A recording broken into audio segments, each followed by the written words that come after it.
Hello and welcome to the Civil Study Cafe. You're watching the MBPSC Mains Answer Writing Discussion Series with Civil Study Cafe. नमस्कार दोस्तों, civil study cafe में एक बार फिर से आप सभी का स्वागत है।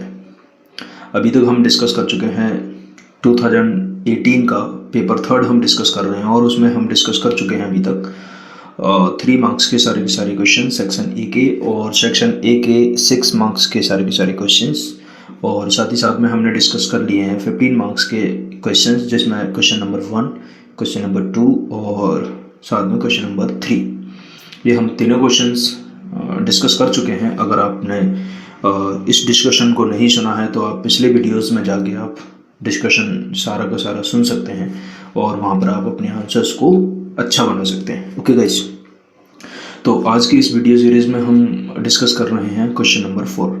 क्वेश्चन नंबर 4 में क्या है, चलिए देखते हैं। क्वेश्चन नंबर 4 है सूचना प्रौद्योगिकी क्या है। पहली बात। दूसरी बात वो ये पूछ रहा है आपसे, सूचना प्रौद्योगिकी में प्रयुक्त विभिन्न साधनों का वर्णन कीजिए। ओके, दो बातें वो आपसे पूछ रहा है। पहली बात वो आपसे ये पूछ रहा है, यानी कि पहला फर्स्ट स्टेटमेंट वो ये दे रहा है सूचना प्रौद्योगिकी क्या है, मतलब व्हाट इज इंफॉर्मेशन टेक्नोलॉजी। ठीक है, उसके बाद फिर दूसरी बात वो आपसे पूछ रहा है सूचना प्रौद्योगिकी में जो संसाधन हैं, जिन संसाधनों का हम यूज़ करते हैं वो कौन कौन से हैं, तो आपको उसके बारे में वर्णन करना है।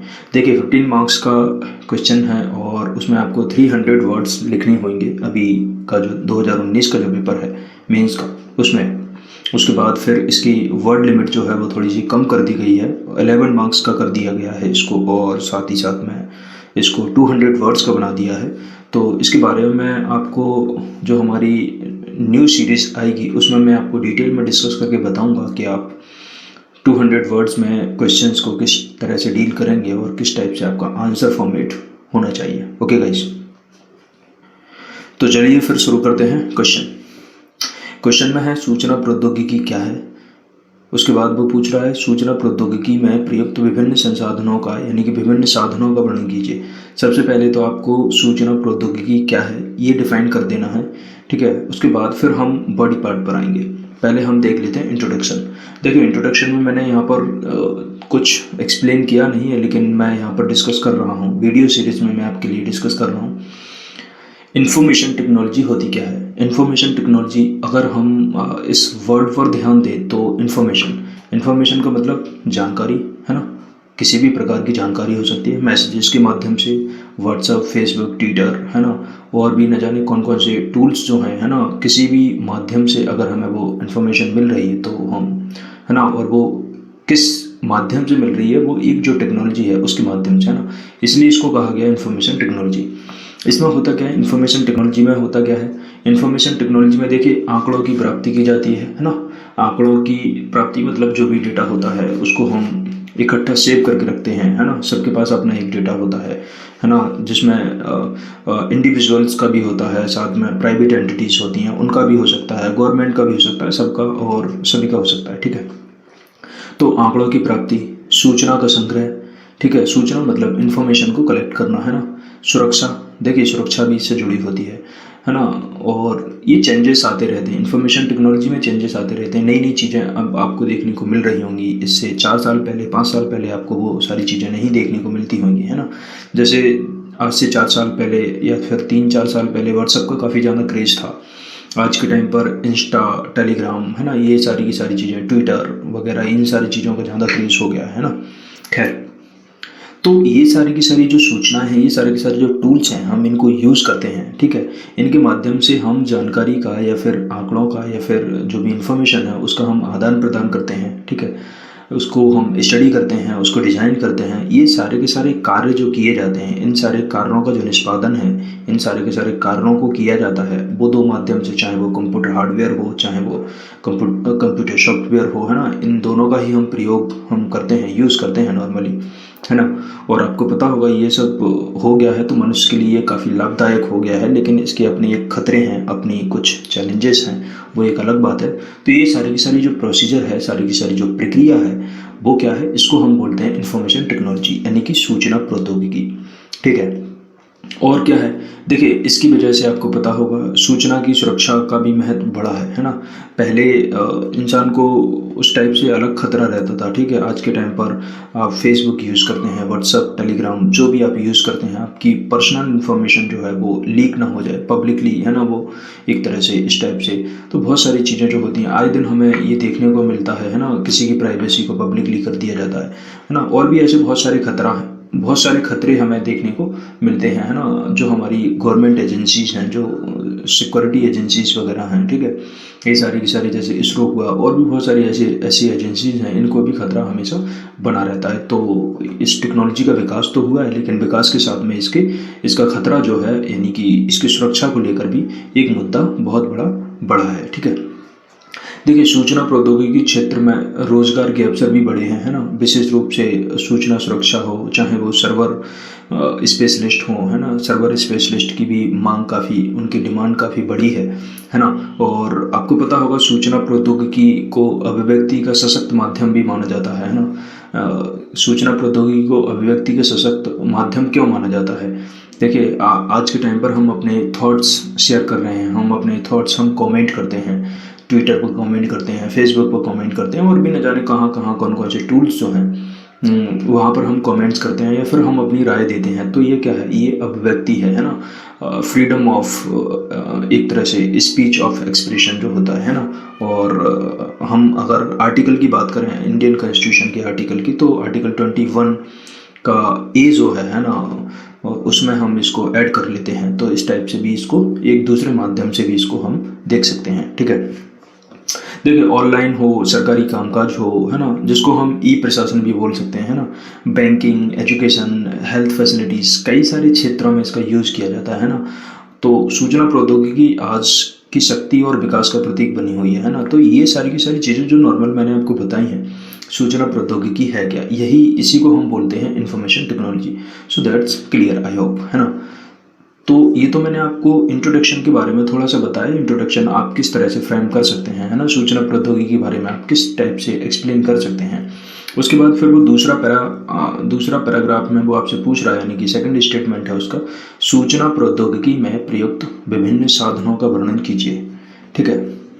अब देखिए ये है हमारा बॉडी पार्ट, इसमें हम एक एक करके डिस्कस कर लेते हैं। इसके विभिन्न साधन कौन कौन से हो सकते हैं। देखिए साधन तो इसके बहुत सारे हैं, लेकिन अब हम बहुत सारे तो नहीं लिखने हैं, हमें बुक भी नहीं छापनी है, सिर्फ हमें 300 वर्ड्स में अपना आंसर कंप्लीट करना है, ठीक है। और 300 वर्ड्स में भी कुछ आपका इंट्रोडक्शन में चला जाएगा कुछ वर्ड्स, ठीक है, और कुछ वर्ड्स लिमिट आपकी कंक्लूजन में भी चली जाएगी। तो आपके पास मेरे ख्याल से ज़्यादा 220 या 230 वर्ड्स बचते हैं, है ना। 220-30 वर्ड्स में आपको बॉडी पार्ट डालना है, तो उसमें आप कितने सारे पॉइंट्स, जितने भी पॉइंट्स आप दे सकते हैं उतने आप, है ना, यू कैन दे सकते हो आप, ठीक है। देख लेते हैं इसके विभिन्न साधन। देखिए विभिन्न साधनों में देखिए सबसे पॉइंट्स ये मैंने दे रखे हैं, कुछ आपके भी काम आएंगे, ठीक है। आप सीधे इनको अपने आंसर्स में, है ना, अपने आंसर्स में इन्वॉल्व कर सकते हैं। आप अपना आंसर फ्रेम काफ़ी अच्छा बना सकते हैं, इन पॉइंट्स का आप सीधा डायरेक्टली यूज़ कर सकते हो अपने आंसर्स में, ठीक है। तो हम एक एक करके सारे के सारे पॉइंट डिस्कस करते हैं। पॉइंट नंबर 1, देखिए इसमें क्या है, कंप्यूटरीकरण। कंप्यूटरीकरण का मतलब क्या है? देखिए कंप्यूटरीकरण, कंप्यूटर से कौन कौन सी चीज़ें होती हैं। देखिए आपको पता होगा ई फाइलिंग का काम आज के टाइम पर हम कर रहे हैं। पहले हम बुक्स खरीदते थे, आज के टाइम पर हम, अगर आप यूपीएससी की प्रिपरेशन कर रहे हैं, या फिर आप स्टेट पीसीएस की प्रिपरेशन कर रहे हैं, या फिर आप किसी भी एग्ज़ाम की प्रिपरेशन कर रहे हैं, आपको पता होगा, है ना, ई फाइलिंग जो है ना, जिप फाइल या ई फाइलिंग या डॉक्यूमेंट जो है पीडीएफ फॉर्म में हमें वो अवेलेबल हो जाती हैं। तो ये क्या है, कंप्यूटरीकरण, है ना। तो ये भी इसका एक साधन के रूप में हम इसको देख सकते हैं। देखिए पहले हम डॉक्यूमेंट्स अपनी फाइल में रखते थे, आज के टाइम पर डिजिटल लॉकर हो गए हैं ना, गवर्नमेंट ने डिजिटल लॉकर्स की फैसिलिटीज़ दे रखी है। आप अपने डॉक्यूमेंट्स जो हैं वो डिजिटल लॉकर में सेव रख सकते हैं, और वो गवर्नमेंट के पास हमेशा सेव रहेंगे, और उससे आपका कोई खतरा नहीं रहेगा, है ना। और वो एक बार वेरीफाई हो जाते हैं तो वो हमेशा आपके काम करेंगे। तो ये भी काफ़ी अच्छी फैसिलिटीज़ आज के टाइम पर हमें देख, कई प्रकार की जो रिसिप्ट होती हैं, कई प्रकार की, है ना। तो इन सारी चीज़ों में हम कंप्यूटरीकरण का इस्तेमाल हमें देखने को मिलता है। और भी बहुत सारे जो काम हैं, ठीक है, जैसे मान लीजिए आप किसी होटल में जा रहे हैं, होटल में आप बुकिंग करा रहे हैं, तो वो आप ऑनलाइन ही बुकिंग करा सकते हैं, आप रिजर्वेशन करा सकते हैं, फ्लाइट का, ट्रेन का, जो भी है, जैसे भी, ठीक है। तो ये सारा का सारा कंप्यूटरीकरण क्या है, ये इन्फॉर्मेशन टेक्नोलॉजी का एक साधन है, ठीक है। Next point, internet. देखिए इंटरनेट एक इंफॉर्मेशन टेक्नोलॉजी का मेन साधन है और एक जड़ है। इंटरनेट नहीं होगा तो आप कुछ ज़्यादा कर ही नहीं पाएंगे, ठीक है। आपको पता होगा इंडियन गवर्नमेंट का एक मिशन है ब्रॉडबैंड, है ना। ब्रॉडबैंड का एक मिशन है ना, इसकी सहायता से पूरे देश में जो नेटवर्किंग है, इंटरनेट का जो नेटवर्क है, उसकी पूरी लाइन बिछाई जा रही है यानी कि पूरे के पूरे देश में, पूरी कंट्री में, ठीक है। उससे फ़ायदा क्या होगा? उससे फ़ायदा ये होगा कि जो लोग दूर दराज बैठे हुए हैं ना, वो भी इंटरनेट को ईजिली एक्सेस कर पाएँ और वो अपनी भूमिका कहीं ना कहीं देश को आगे बढ़ाने में करें। क्योंकि जब वहाँ पर इंटरनेट की सुविधा काफ़ी अच्छी होगी तो वहाँ पर इंटरनेट से रिलेटेड, इंफॉर्मेशन टेक्नोलॉजी से रिलेटेड कई प्रकार की जो जॉब्स हैं, कई प्रकार के जो रोज़गार हैं, वो भी वहाँ पर जनरेट ईजिली हो पाएंगे, है ना। नेक्स्ट पॉइंट क्या है? नेक्स्ट पॉइंट है न्यायालयों में। देखिए न्यायालयों में, जुडिशरी में इसका यूज़ कैसे हो रहा है? देखिए जुडिशरी में अभी लॉकडाउन का सीजन चल रहा है, आपको पता होगा। अभी लॉकडाउन के सीजन में काफ़ी सारे कोर्ट्स तो खैर काम नहीं कर रहे हैं, लेकिन जुडिशरी में कुछ कुछ कोर्ट्स ऐसे, जैसे सुप्रीम कोर्ट हुआ, है ना, हाई कोर्ट्स वगैरह हुए, तो ये तो भाई अपना काम कर रहे हैं, ठीक है। जो इम्पोर्टेंट हियरिंग है ना, तो जो इम्पोर्टेंट जजमेंट है उनकी हियरिंग तो हो रही है कोर्ट्स में। और कहीं कहीं जैसे दिल्ली हाई कोर्ट की मैं आपको बात बताऊं तो दिल्ली हाई कोर्ट में वीसी, है ना, वीडियो कॉन्फ्रेंसिंग, है ना, एक तरह से, तो वीडियो कॉन्फ्रेंसिंग की भी सहायता से एक तरह से ये सब चल रहा है। तो ये वीडियो कॉन्फ्रेंसिंग जो है वो क्या है? इंफॉर्मेशन टेक्नोलॉजी का ये पार्ट है ना।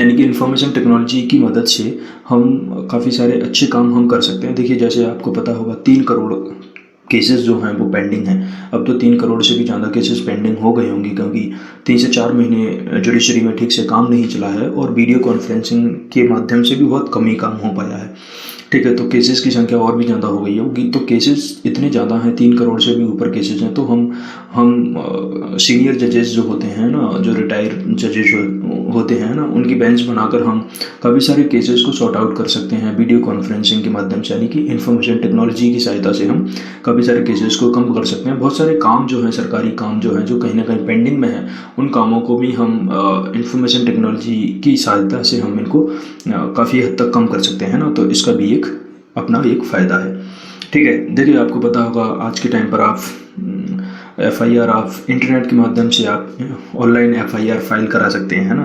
केसेस भी आप, जैसे कोई भी आपको केस देखना है, आपको इंटरनेट के माध्यम से वो आपको वेबसाइट पर मिल जाएगा, है ना। जुडिशरी की जो वेबसाइट्स हैं वहाँ पर आपको सारे केसेस मिल जाएंगे एक लाइन से, है ना, सारे के सारे। जबकि ऐसा पहले नहीं हमें देखने को मिलता था। पहले आपको अगर किसी केस को देखना है तो उसकी फ़ाइल खुलवानी पड़ती थी और बहुत सारी प्रोसीजर थी। आज आप ऑनलाइन उसको एक तरह से इंटरनेट के माध्यम से आप उसको उसकी वेबसाइट पर देख सकते हो ईजिली, ठीक है। नेक्स्ट पॉइंट क्या है? देखिए नेक्स्ट पॉइंट है कृषि संबंधित। कृषि संबंधित क्या है? देखिए आपको पता होगा कृषि को लेकर काफ़ी सारे चैलेंजेस आज के टाइम पर हमारे सामने हैं, ठीक है। चाहे वो फसल को लेकर हो, चाहे वो पैदावार को लेकर हो, चाहे वो बीजों को लेकर हो, है ना, सीड्स को लेकर हो, चाहे वो फार्मर्स के एजुकेशन को लेकर हो। तो ये सारी की सारी जो चीज़ें हैं, इनको हम काफ़ी हद तक इंफॉर्मेशन टेक्नोलॉजी की सहायता से, यानी कि एक साधन के माध्यम से हम इसको कहीं ना कहीं ख़त्म कर सकते हैं। और इसकी तरफ सरकार का कदम भी है। ऐसा नहीं कि सरकार कदम नहीं उठा रही है, इसके लिए सरकार कदम भी उठा रही है ना। देखिए किसान हेल्पलाइन नंबर भी हैं, बहुत सारी ऐसी वेबसाइट्स हैं जहाँ पर किसान लॉगिन करके बहुत सारी जानकारी इकट्ठा कर सकते हैं। हाँ, लेकिन वो एक मजबूरी है कि किसान इतने पढ़े लिखे ही नहीं है कि वो इन सारी चीज़ों का फ़ायदा ज़्यादा से ज़्यादा किसान उठा पाएँ। तो ऐसा होने हमें देखने को कम मिलता है, ठीक है। वो एक अलग बात है। देखिए कॉलिंग, है ना, कॉन्टैक्ट नंबर भी दे रखे हैं, ईमेल दे रखे हैं, ठीक है। प्लेटफॉर्म कई सारे हैं, टेक्नोलॉजी के माध्यम ऐसे कई सारे हैं जहाँ पर किसान अपनी फसल से संबंधित, अपनी मिट्टी से संबंधित किसी भी प्रकार की सहायता जो है, किसी भी प्रकार की एडवाइस जो है ना, वो ले सकता है। इसका सीधा सीधा क्रेडिट जो जाता है वो किसको जाता है? इंफॉर्मेशन टेक्नोलॉजी को, ठीक है। नेक्स्ट पॉइंट क्या है? नेक्स्ट पॉइंट है ऑनलाइन परीक्षाएं। देखिए ऑनलाइन परीक्षा आपको पता होगा SSC और भी बहुत सारे एग्जाम्स जो होते हैं, बैंकिंग के एग्जाम्स होते हैं, बहुत सारे एग्जाम्स जो होते हैं वो ऑनलाइन ही होते हैं, ठीक है। और आज के टाइम पर हम जैसे UPSC की प्रिपरेशन कर रहे हैं या फिर आप स्टेट PCS की प्रिपरेशन कर रहे हैं, तो ज़्यादातर प्रिपरेशन हम यूट्यूब के माध्यम से, है ना, या फिर हम ऑनलाइन हम एक तरह से इस टाइप से हम अपनी प्रिपरेशन कर रहे हैं। तो ये क्या है, प्रिपरेशन में भी हम, है ना, आपको कोई कोर्स ज्वाइन करना है, आप ऑनलाइन कोर्स ज्वाइन कर सकते हैं, है ना। यानी कि आप फॉरेन की भी बहुत सारे कोर्सेज ऐसे हैं जो इंटरनेशनल लेवल पर, जो वेबसाइट्स पर आप जाएंगे, है ना, तो वहाँ पर जाकर आप ज्वाइन कर सकते हैं। अब ऐसा काम नहीं रहा है कि आप इंडिया में हैं तो इंडिया का ही कोर्स आप ज्वाइन कर पाओगे, ऐसा नहीं है। अब तो बहुत सारी चीज़ें आप निकल के आ गई हैं। जैसे आप इंडिया में बैठे हुए हैं, यदि आप फ़ॉरेन का कोई कोर्स ज्वाइन कर सकते हैं, तो ज्वाइन करना चाहते हैं तो आप ईज़िली उस कोर्स को ज्वाइन कर सकते हैं। और आप फ़ॉरेन का जैसे कहीं पर भी इंडिया में बैठा हुआ इंसान फ़ॉरेन का कोई भी कोर्स ज्वाइन कर सकता है ना। तो फिर इस प्रकार से जो ऑनलाइन सिस्टम जो है वो काफ़ी ज़्यादा हेल्पफुल हो गया है। और ये सब हो गया है किसकी सहायता से? इंफॉर्मेशन टेक्नोलॉजी की सहायता से, ठीक है। विभिन्न कार्य क्षेत्रों है ना, डिपार्टमेंट है ना, वहाँ पर भी हमें देखो आज के टाइम पर लॉकडाउन सीजन में हमें वर्क फ्रॉम होम की जो चीज़ है वो देखने को मिल रही है ना ज़्यादातर। जैसे मैं आपको बताऊं, चेन्नई, बेंगलोर, बॉम्बे, दिल्ली है ना, और भी बहुत सारे जो बड़े बड़े शहर हैं, यहाँ तक कि छोटे मोटे शहर भी हैं है ना, वहाँ पर ज़्यादातर आपको देखने को एक फ्लेवर देखने को मिलेगा है ना, वर्क फ्रॉम होम।